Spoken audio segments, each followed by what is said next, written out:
Hello, hello, hello, hello, and good afternoon. No, it is still the morning. When you've been up since 6, sometimes 10:30 feels like the afternoon. Okay, I have a few things I want to chat about today. The biggest thing I want to get into is Bill 50. I want to touch on if I have time, I'm going to touch on Bill 51, which is sort of the accompanying bill that has to do with school boards and school trustees and some issues that are there. I need to dig into that one a little bit more. But it is there are some I have some equal concerns around that, and we need to have a bigger conversation. And so yeah, just one more thing on the agenda, one more thing to do, one more thing nobody asked for. No one asked for this. Okay, so before that, it is spring. It is lovely out. A couple things I want to make note of. One, street sweeping has started. So some of the major roadways are getting their preliminary sweep. I noticed portions of McLeod Trail have had that already. Street sweeping starts in communities on April 28th. You can look that up online. You can see when that is coming to your neighborhood. Make sure your vehicles are removed from the street. Please, please, please chat with your neighbors. Find places to park. Please get them off the street. It really, really helps everybody when our vehicles are off the street, and then you don't get a ticket or you don't get towed. No one has money for that, so just move your car. So notice boards go up. Just remember, it's not like we have a notice board for every community. They get moved around. Please check ahead of time. We'll be posting the street sweeping schedule and links to that continuously over the next little bit. So we'll be doing that. The next thing, there are changes that are happening to the waste and recycling schedule. So a couple things, green bins returning to weekly pickup. The second thing is, because the city has expanded, we just have more places to pick up. So there are going to be some adjustments in days that are happening. A few of our neighborhoods will be affected. If they are, we'll make sure we push that information to your community associations to help spread the word. We'll be sharing that information again across definitely Facebook. But just double check the app. If you don't use the garbage app, check the garbage app, the city garbage app. Couple things I love about the city garbage app. One, it tells me, and it will send you a push reminder when your bins have to go out. The second thing, there's always tips. There's always tips about where to recycle things, where depots are, and other interesting stuff. There was stuff about compost last week. So lots of things happening. And it's just a great app, and it's a great resource. Again, totally free service provided by the city that you can take advantage of. So I'll just say, yeah, compost pickup. I think the requests for that are ongoing. If you got your tree through branching out, congratulations. That is super exciting. Other things we'll be updating everyone on soon is paving projects. Probably going to put out a bigger piece around paving, how paving happens, why I have talked endlessly about why the paving quality is so bad, and what we have been doing to fix it. Short story, paving was defunded in previous councils. We've restored funding. It takes us a bit of time to ramp that back up and get projects into the lineup. We know some roads are really bad. I know that. I know that Bonaventure is brutal. I know portions of Heritage are not great. I know portions of Glenmore are not great. I'm also moving around the ward consistently. I know this. And anytime the opportunity has to come up to put funding back into paving, I have approved it, because I know how important that is to everybody. So I've always approved, and we've found additional funding for paving. So I'll leave it at that, but I just do know. Also, potholes, please report your potholes through 311. It helps us get them in the queue. We try to do potholes by area, so sometimes we don't always do potholes.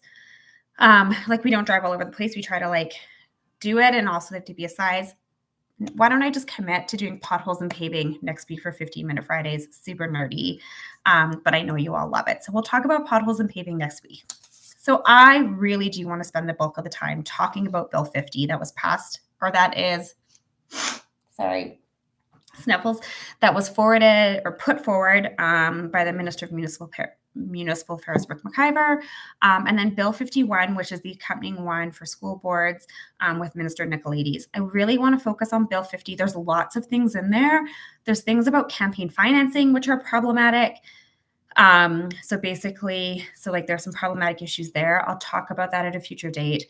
I really want to talk about the code of conduct, though, because that is really it's not anything anybody asked for. So I want to be clear. There have been challenges, yes, with codes of conduct with certain municipalities.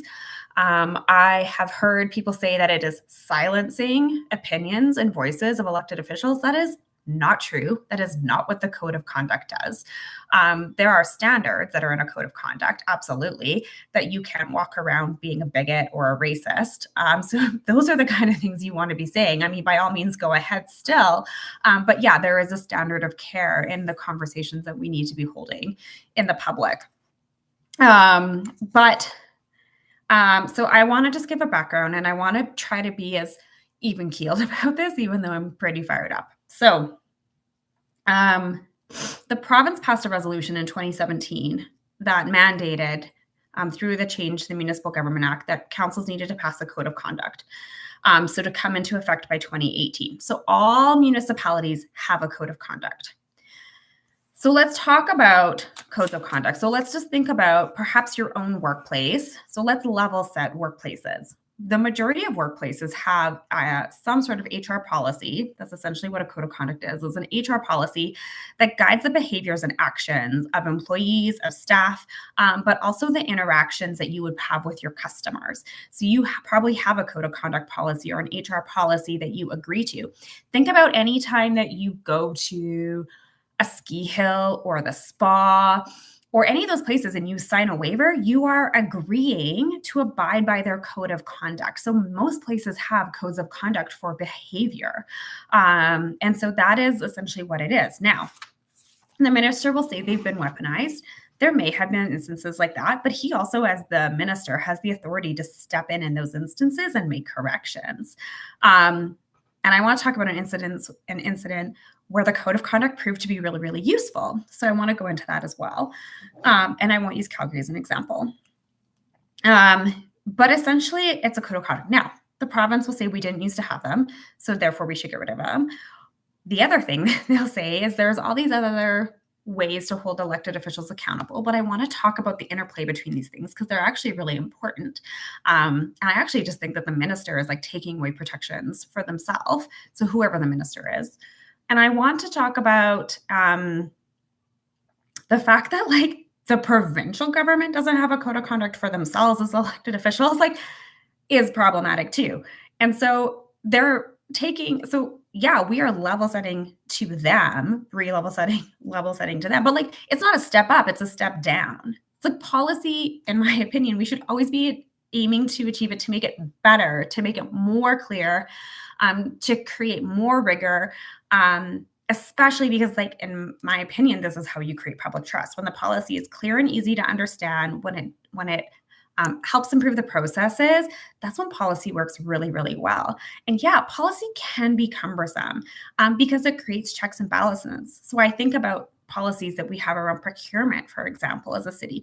There's a reason we have procurement policies, and that's to prevent conflict of interest.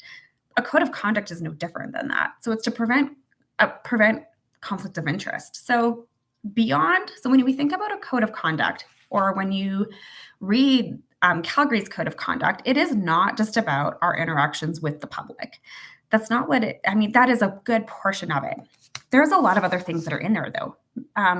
Mandatory training that we need to take, that's in the code of conduct. Reporting and disclosure, this is a big one. So the code of conduct is what a lot of other policies like sit under, and a lot of other pieces that we do as offices sit under. So I have to report, if I take a meeting with somebody, a phone call, an in-person meeting, a virtual meeting, I have to report on that. I have to disclose that. So we have a visitor log. If any of my team, so my staff in my office have meetings, they should be disclosing that as well. So that should all be there. So also any of our spending as the office, so we have a ward office budget. Any spending has to be disclosed. Any remuneration that I receive, I have to disclose. So when I go to Alberta municipalities and I act as a board member, or when I was sitting on a committee, I get remuneration for that. I have to disclose that and report that. And so that is really important too. So the disclosure of like any additional remuneration that you're getting is super important too. Gifts. If anyone gives me a gift above $50, it has to be disclosed. Spring dust. So these are all things that are really like as under the code of conduct that are really important, and that are the checks and balances. And then all of this gets published to a public website. So we have to have this on our City of Calgary website. Everyone needs to disclose it. Any holdings that we have, real estate, if we have a business that does company with the city of Calgary or us, or like if anyone has like a partner, so someone they live with or family, like immediate family, that has to get disclosed. And these are all typical things that you would find in any large corporation and any business that had good governance. Disclosure and reporting is important, and there's a policy for that. Ours is called the Code of Conduct. So to get rid of that is problematic. So these are things we have to be really mindful of, and like, what are we getting rid of? What is the oversight that we are getting rid of? Now, in the bill, it also then talks about the authority that the Minister of Municipal Affairs would have to recall or to like remove a councillor, or to remove someone, or to create sanctions. And then the minister also talked about the fact that we have recall legislation. So let's talk about the interplay between those things, because they're really, really important. Recently, a group of Chestermere councillors and the mayor was removed and they were replaced. Part of the trigger for that was the multiple code of conduct violations. So there was essentially evidence that they had violated their code of conduct, so they were acting in bad faith. They were not adhering to the rules and the policies. And so therefore the minister could step in. In absence of a code of conduct, right now the minister could step in and remove a councillor, and there is no degree of evidence. Where would that be upheld? So the minister then themselves doesn't have for protection for their reasoning and their rationale in absence of a code of conduct. So if they want a singular code of conduct for the entire province, by all means, that is something that municipalities would get behind. And the minister said he'll look at it later this year. So now we're going to have a gap. We're going to have a gap in an election year when gifting and benefits are most likely to come down the way. And so now there's zero accountability during an election season around gifting and benefits to elected officials that could come through our offices. That is like, I can't tell you how awful that is. So anyways, here's the thing. As a council, we cannot even now pass a voluntary piece of legislation or policy, so not a bylaw, codes of conduct or bylaw right now. We're prohibited from even passing policy to have to even just have our own. So we're not even allowed to pass something to have rules around disclosure. That's bonkers to me. Look, I like a little razzle dazzle in my driving. I am not saying I'm the most goody two shoes, but this is about transparency and honesty with elected officials. And to say that we're not going to hold ourselves to a higher standard, that's backwards. That's absolutely backwards. So I have lots of questions. If there's a way that I can figure out how to have a policy around disclosure, I will figure that out. I think it's really, really important. It's really, really important for the public. I want to remind people that the Code of Conduct protects the public. It is the public who can file integrity commissioner complaints. The integrity commissioner is like this separate, in Calgary, it's like this separate little entity of a human who holds us to account.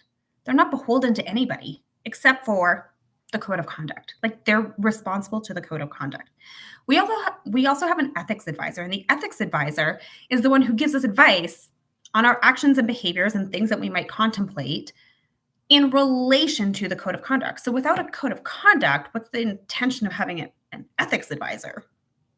So it's super problematic. I also want to talk about recall. So recall is a possibility. We're trying to strengthen the recall legislation as Alberta municipalities. And so again, recall could be strengthened if you had a true code of conduct complaint. So if you filed a code of conduct complaint, the councillor or the mayor was found in violation of it, it would strengthen your reason for recall. So in absence of that, again, recall just sort of is I don't like the person.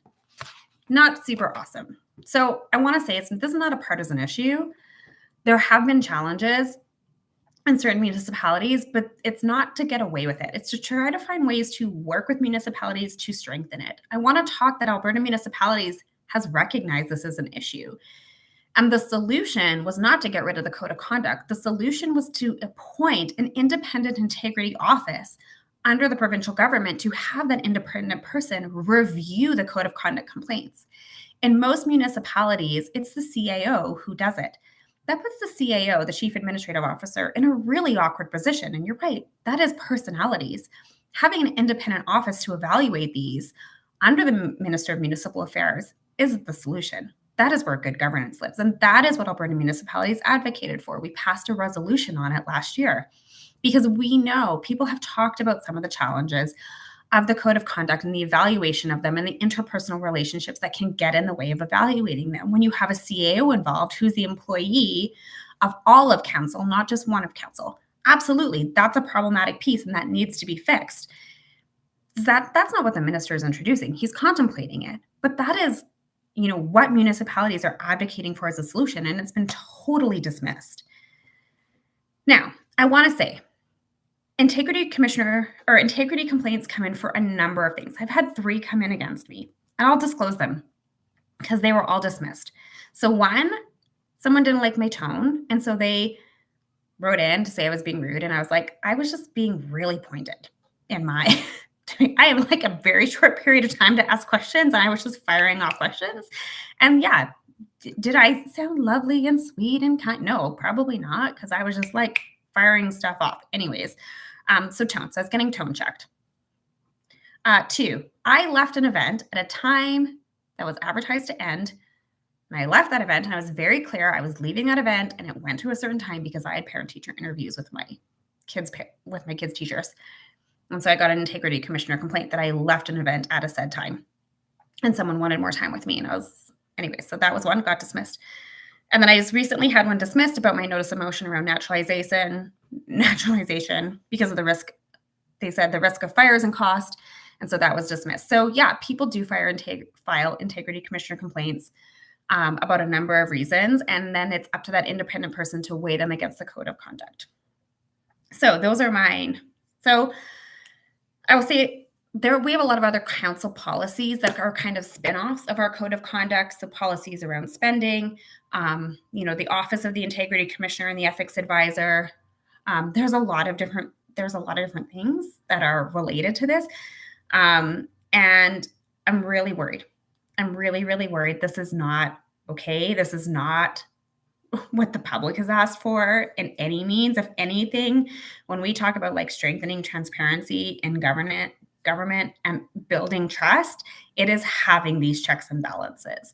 Removing the checks and balances isn't the solution. So highly problematic. And when you think of it in comparison to other workplaces that have these codes of conduct or HR policies, removing them from elected officials and saying that we won't hold ourselves to the same standards that we're going to hold our staff or staff in other companies, can't get behind it. So I'm really struggling with this one, and I'm really struggling to understand the why and see the good in it, because I see a whole lot of risk, and I think I especially see a whole lot of risk in an election year. So I'll leave it at that. It's a beautiful weekend. My tulips are coming up. The ladybugs are out. There are good things that are happening. But it's hard. It's hard because it sort of feels like one more thing to do in a very tumultuous time where we should be focusing on making our cities more resilient when it comes to, economic trade and diversification of jobs. And these are distractions, and they're not good distractions.